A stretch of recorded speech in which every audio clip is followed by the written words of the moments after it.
Bonjour, je m'appelle Cédric Boischu, j'habite à Laigneville dans l'Oise.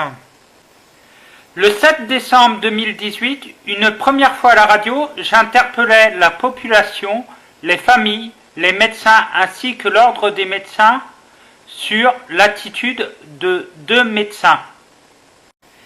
Ces médecins, se basant à Nogent-sur-Oise et à Creil dans l'Oise, ont tenu des propos mensongers qui démontrent clairement un refus de suivi après une prise en charge depuis de nombreuses années par le médecin de Nogent-sur-Oise. Chers auditeurs, pensez-vous qu'il est indispensable de faire des fausses déclarations à l'ordre des médecins quand on réagit en professionnel de santé? Aujourd'hui, je vous pose la question. Certains d'entre vous trouvent qu'on en demande de trop à un simple généraliste, mais sachez que dans le milieu médical, on demande de l'authentique, mais aussi la vérité pour mieux soigner. Cette vérité, je la détiens par des écrits et je vais vous le démontrer, ce qui marquera le manque de professionnalisme de ces deux praticiens. Aujourd'hui, ensemble, découvrons point par point les défaillances de ces méthodes dépassées et utopiques. Sur ce premier point, je vais vous parler des 66 et 64 kilos qui ont été constatés le 17 février 2016. Pour résumer, le docteur généraliste de Creil mesure une IMC de 64 kg pour 1m74.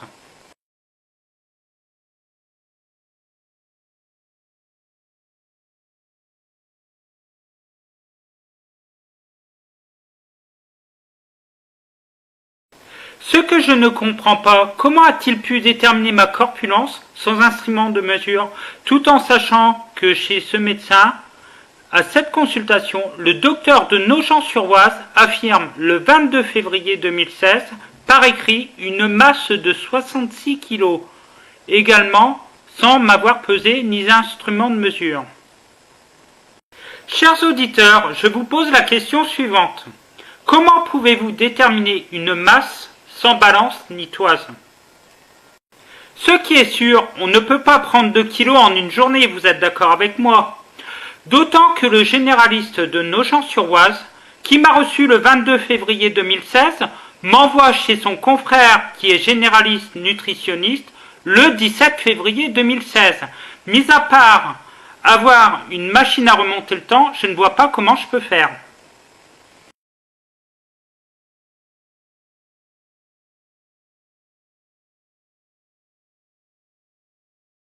Nous pouvons penser à une erreur, mais il faut avouer qu'elle est grossière quand même.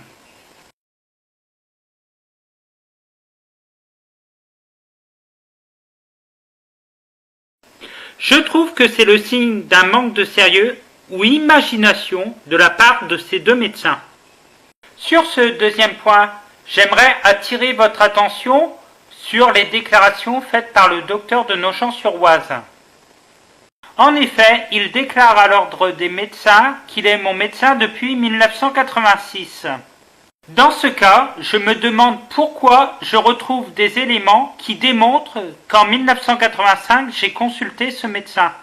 Parmi ces éléments, je fais allusion à une vaccination qui a été réalisée le 30/01/1985. Ma famille confirme ces propos et ces dates qui se trouve également dans mon carnet de santé. Médecin, évitez de mentir, ça m'évitera de dire la vérité.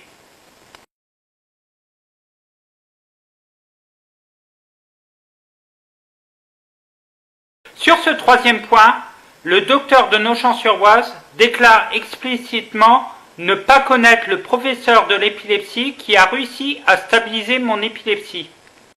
Ce qui me surprend, ce médecin a réussi à retrouver des traces comme quoi j'étais hospitalisé du 25/01/99 au 29/01/99.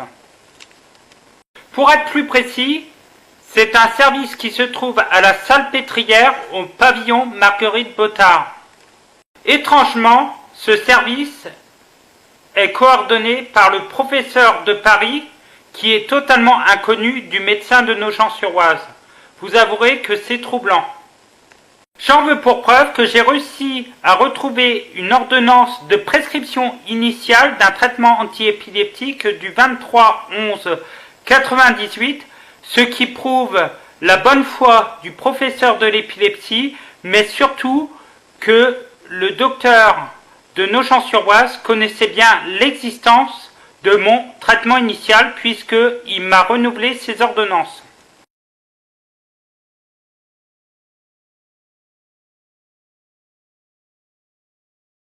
Forcément, il a été au courant de cette hospitalisation de 1999, tout simplement par un courrier qui lui a été adressé par le service du professeur. J'ai également en ma possession un document du 19 février 1999 qui confirme comme quoi j'étais hospitalisé au pavillon Marguerite Bottard à la Salpêtrière.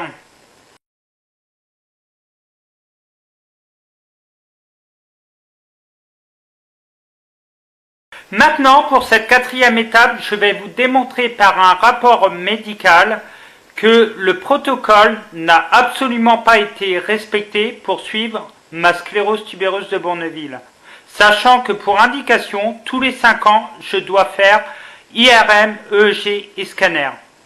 Il a fallu que ce soit le professeur de Paris qui mette le doigt sur cette anomalie, aidé de ma généraliste actuelle.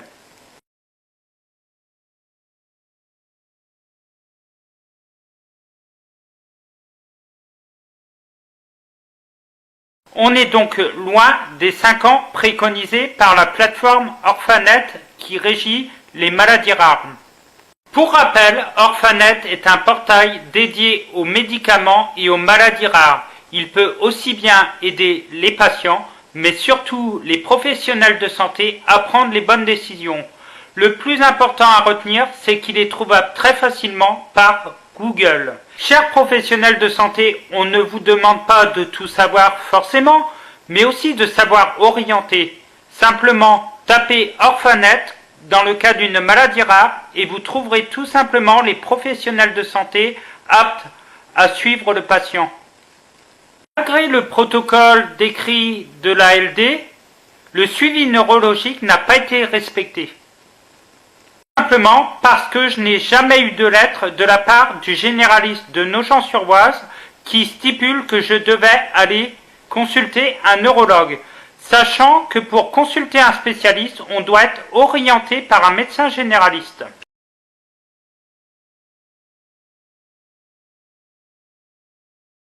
Pour conclure, ces éléments font référence à des comptes rendus que j'accumule depuis mon enfance. En effet, le pédiatre de Senlis-Creil qui m'a toujours suivi avec rigueur a toujours préconisé un suivi tous les 5 ans. Chaque consultation, ce pédiatre prenait avec soin tous les éléments pouvant servir au compte rendu et en faisait un double à ce généraliste de Nogent-sur-Oise. Je ne peux que féliciter le comportement de ce pédiatre qui a su respecter à la lettre le protocole Orphanet. En effet, celui-ci s'est fait aider de confrères qui sont neurologues et ont su le guider tout au long de ce parcours. Après le départ en retraite de ce pédiatre de Creil-Senlis, il faut savoir que le dossier a été repris par le docteur de Nogent-sur-Oise qui fut mon médecin traitant. Lorsque j'étais en consultation avec le docteur de Nogent-sur-Oise, à certaines périodes, je lui demandais de faire des examens complémentaires pour la sclérose tubereuse de Bourneville. Celui-ci déclarait toujours faire ce qu'il faut et se contentait de simples prélèvements sanguins pour surveiller les neuroleptiques. Je ne suis pas médecin, mais au vu des rapports du pédiatre et des autres neurologues, cela démontre un manquement grave de suivi. Je profite de ces conclusions pour alerter les élus, la presse locale et nationale afin d'élargir l'information. Le tout dans le but de protéger les prochaines générations. Bien entendu, je pourrais y ajouter d'autres éléments probants. Mais afin de garder une synthèse claire, je m'en tiens à cette présentation. Note à ce médecin qui se dit déçu, car il est confronté à ses pairs à l'ordre des médecins, c'est une première pour lui. Sachez, cher médecin, que je suis déçu, voire choqué, d'avoir été suivi par des méthodes thérapeutiques illusoires. Juste une petite aparté avant de vous quitter.